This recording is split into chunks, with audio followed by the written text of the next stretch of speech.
Ali təhsil müəssisələrində keçid ballarının artacağı gözlənilir. Buna səbəb isə bu il qəbul imtahanının birinci mərhələsində abituriyent sayının ötən ilə nisbətən 10.000 nəfərdən çox olmasıdır. Yəni, abituriyent sayı nə qədər çox olursa, keçid balı bir o qədər artır.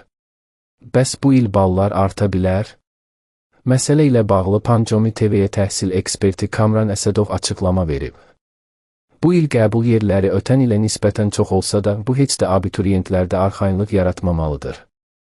2024-cü ildə əgər qəbul plan yeri 58.500 idisə, ölkə prezidenti tərəfindən təsdiq edilmiş plana əsasən bu il ali təhsil müəssisələrinin qəbul plan yerinin 65.000-ə çatması proqnozlaşdırır.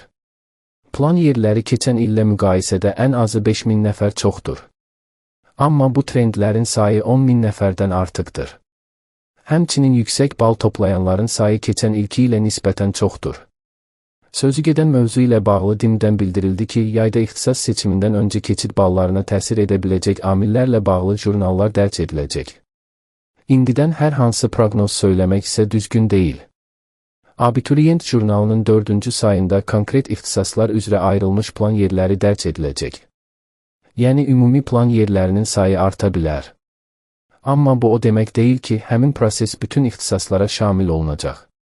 Bəzi ixtisaslar üzrə artır, bəziləri üzrə azalır. Abituriyentlər bilməlidir ki, əgər həmin ixtisas üzrə plan yeri artıbsa, onda belə bir ehtimal var ki, keçid balı aşağı düşə bilər.